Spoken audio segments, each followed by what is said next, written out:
اعوذ باللہ من الشیطان الرجیم بسم اللہ الرحمن الرحیم الحمد للہ رب العالمین والصلاة والسلام علی سید الانبیاء والمرسلین وخاتم النبیین اللہم صلی علی سیدنا و مولانا محمد النبی الامی وآلہ واصحابہ واہل بیتہ واتباعہ وبارک وسلم۔ معزز ناظرین، السلام علیکم ورحمۃ اللہ وبرکاتہ۔ جاذب پبلیکیشنز میں خوش آمدید۔ میں محمد سعید جاذب آپ کی خدمت میں حاضر ہوں۔ تعلیم القرآن کا سلسلہ جاری ہے اور میں آپ کی خدمت میں سورہ آل عمران کی تفصیلات و تشریحات لے کر حاضر ہوں۔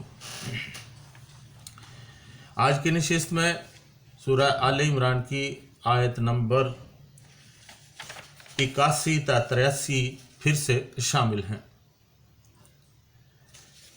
یہاں پر ارشاد گرامی ہے وَإِذْ أَخَذَ اللَّهُ مِيثَاقَ النَّبِيِّينَ لَمَا آتَيْتُكُم مِّن كِتَابٍ وَحِكْمَةٍ ثُمَّ جَاءَكُمْ رَسُولٌ مُّصَدِّقٌ لِّمَا مَعَكُمْ لَتُؤْمِنُنَّ بِهِ وَلَتَنصُرُنَّهُ قَالَ أَقْرَرْتُمْ وَأَخَذْتُمْ عَلَىٰ ذَٰلِكُمْ إِصْرِي قَالُوا أَقْرَرْنَا قَالَ فَاشْهَدُوا وَأَنَا مَعَكُم مِّنَ الشَّاهِدِينَ فَمَن تَوَلَّىٰ بَعْدَ ذَٰلِكَ فَأُولَٰئِكَ هُمُ الْفَاسِقُونَ أَفَغَيْرَ دِينِ اللَّهِ يَبْغُونَ وَلَهُ أَسْلَمَ مَن فِي السَّمَاوَاتِ وَالْأَرْضِ طَوْعًا وَكَرْهًا وَإِلَيْهِ يُرْجَعُونَ۔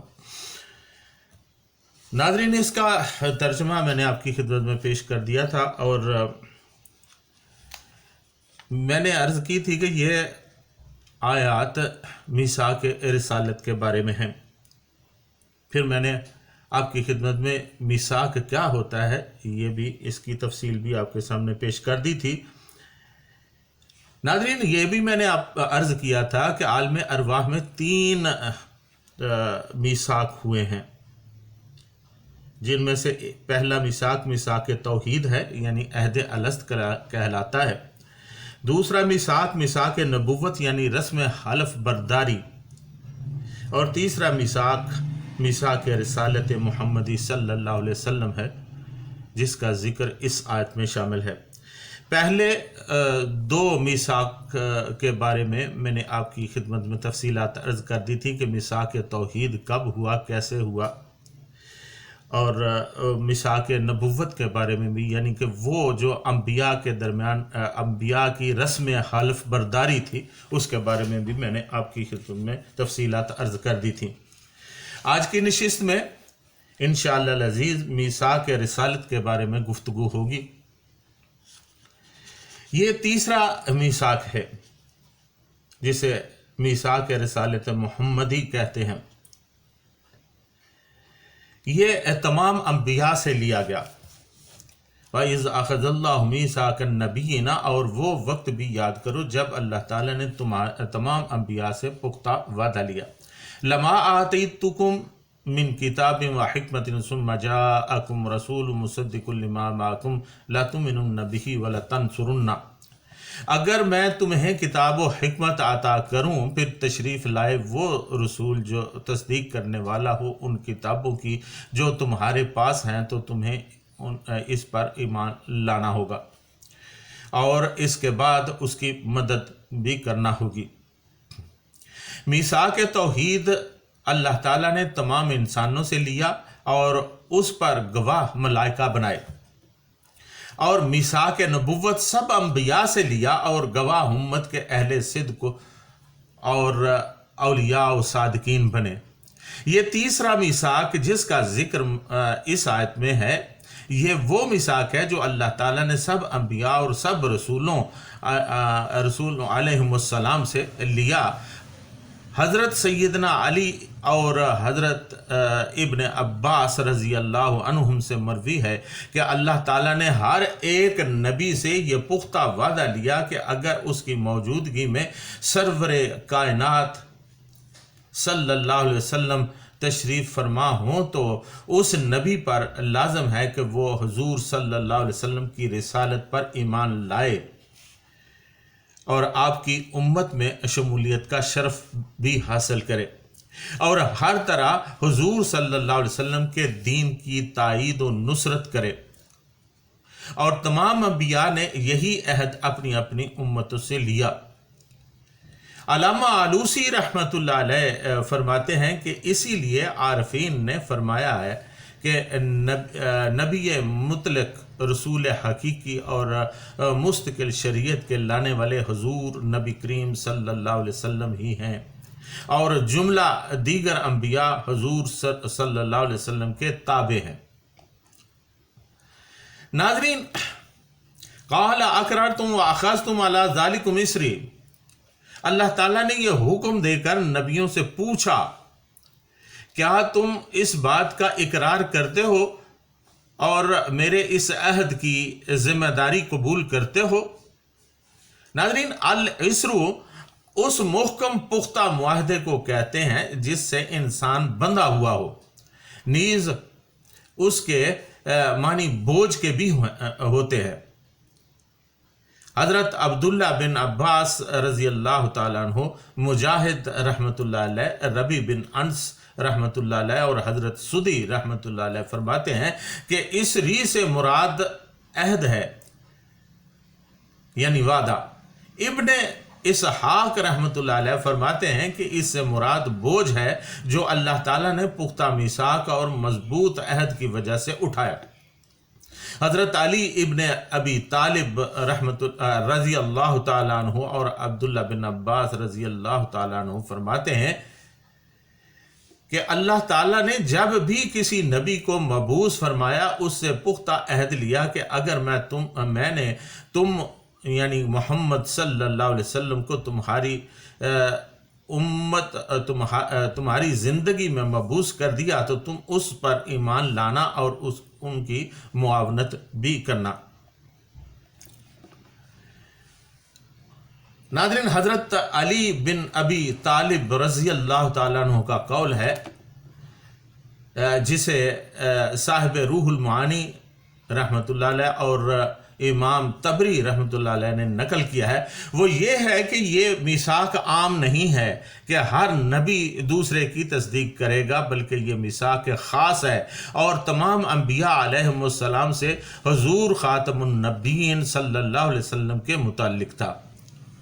لم یبعث اللہ نبیا آدم ومن بعدہ الا اخذ الیہ العہد فی محمد صلی اللہ علیہ وسلم، یعنی اللہ تعالیٰ نے حضرت آدم علیہ السلام اور آپ علیہ السلام کے بعد کوئی نبی مبعوث نہیں فرمایا مگر حضور صلی اللہ علیہ وسلم کے متعلق اس سے عہد لیا۔ لائن بوئسا وَهُوَ حَيٌّ لَيُؤْمِنُنَّ بِهِ وَلَيَنْصُرُنَّ، کہ اگر تمہاری زندگی میں نبی آخر الزماں آ جائیں تو تم ان پر ایمان لاؤ گے اور ان کی مدد بھی کرو گے۔ لہٰذا یہ عہد خاص طور پر حضور ختم المرسلین صلی اللہ علیہ وسلم کے متعلق تھا۔ حضور نبی کریم صلی اللہ علیہ وسلم کے متعلق اس خاص عہد سے آپ کی ختم نبوت کا اظہار ہوتا ہے۔ یہ بات تو واضح ہے کہ کسی نبی نے حضور صلی اللہ علیہ وسلم کا زمانہ نہیں پایا جو اس میثاق کی روح سے آپ پر ایمان لاتے اور آپ کی مدد کرتے۔ البتہ حضرت عیسیٰ علیہ السلام جب قرب قیامت میں نازل ہوں گے تو حضور صلی اللہ علیہ وسلم کا زمانہ پائیں گے۔ اس وقت وہ آقا دو عالم صلی اللہ علیہ وسلم کی شریعت کے مطابق دنیا میں قرآن و سنت کا نظام جاری کریں گے۔ ناظرین، اس عہد سے یعنی اس وعدہ سے، اس میثاق سے حضور صلی اللہ علیہ وسلم کی خاص فضیلت کا اظہار بھی ہوتا ہے۔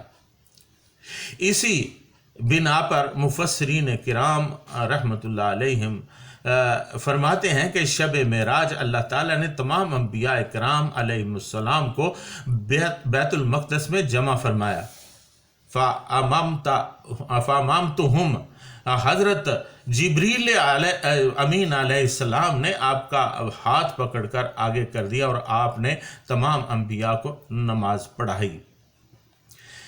ناظرین، شب معراج تمام انبیاء کرام کا بیت المقدس میں مجتمع ہو کر حضور فخر کائنات ختم المرسلین صلی اللہ علیہ وسلم کی امامت میں آقا کی شریعت کے مطابق نماز ادا کرنا اسی بلند مرتبت عہد کی عملی توثیق تھی، اور امام الانبیاء و مرسلین کی عظمت شان اور جلالت قدر کا صحیح اندازہ قیامت کے روز ہوگا، جب ساری کائنات، ساری مخلوق خوف خدا سے لرزہ براندام ہوگی، اور مصطفیٰ علیہ التحیۃ والسلام لواہ و حمد ہاتھ میں لیے مقام محمود پر فائز ہوں گے۔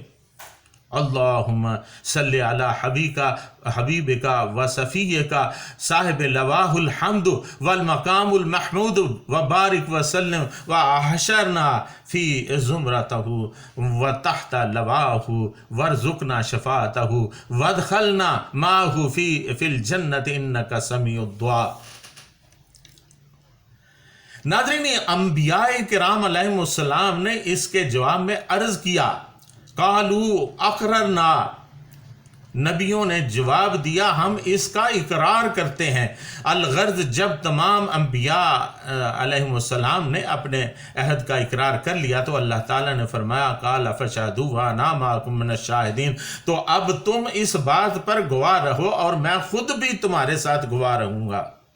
اب جب کہ تم نے وعدہ کر لیا ہے کہ تم اس آخری نبی صلی اللہ علیہ وسلم پر ایمان لاؤ گے اور ان کی تائید بھی کرو گے، تو اس پر تم گواہ رہنا، اور میں رب جلیل بھی تمہارے ساتھ اس میثاق کا گواہ رہوں گا۔ بے شک جس بات کا گواہ خود اللہ وحدہ لا شریک ہو جائے، اس وعدہ کی اہمیت کیا ہوگی، اس بات کا اندازہ لگانا مشکل امر نہیں ہے۔ ناظرین، فرمایا کہ پختہ عہد کرنے کے بعد فمن تولی بعد فاولئک هم الفاسقون، فمن تولی بعد ذلک فاولئک هم الفاسقون، پھر اس کے بعد جو بھی اس عہد سے پھر جائے تو ایسے ہی لوگ فاسق ہیں۔ فسق کا مطلب ہے دائرہ حق سے باہر نکل جانا، اس لحاظ سے فاسق، نافرمان، منافق اور کافر کو بھی کہا جاتا ہے۔ اگر کوئی شخص اللہ تعالیٰ کی توحید کا انکاری ہے تو یہ بنیادی فسق ہے، انسان کافر ہو جائے گا، ورنہ معصیت کا مرتکب، خصوصاً کبیرہ گناہ کا مرتکب فاسق ہوتا ہے۔ فرمایا اس عہد کو توڑنے والا فاسقوں میں شمار ہوگا۔ مفسرین کرام رحمۃ اللہ علیہم فرماتے ہیں کہ اگرچہ یہ بات میثاق انبیاء کے ضمن میں کہی جا رہی ہے کہ عہد شکنی کرنے والا فاسق ہو جائے گا، مگر اس سے مراد امت کو سمجھانا ہے کہ انبیاء کے کیے ہوئے عہد کو توڑ نہ دینا، اور ورنہ تمہارا نام فاسقوں کی لسٹ میں لکھ دیا جائے گا۔ اور اس سے مراد اہل کتاب خاص طور پر ہے، کیونکہ انبیاء علیہم السلام سے عہد شکنی کا تو گمان بھی نہیں کیا جا سکتا، اللہ کا نبی ایسا کام کر ہی نہیں سکتا، لہٰذا یہ امت کو سمجھانا مقصود ہے۔ ناظرین، میثاق رسالت محمدی کے بارے میں کچھ حقائق اور بھی ہیں جو انشاءاللہ العزیز آئندہ نشست میں آپ کی خدمت میں پیش کروں گا۔ تب تک کے لیے اجازت، وما علینا الا البلاغ المبین۔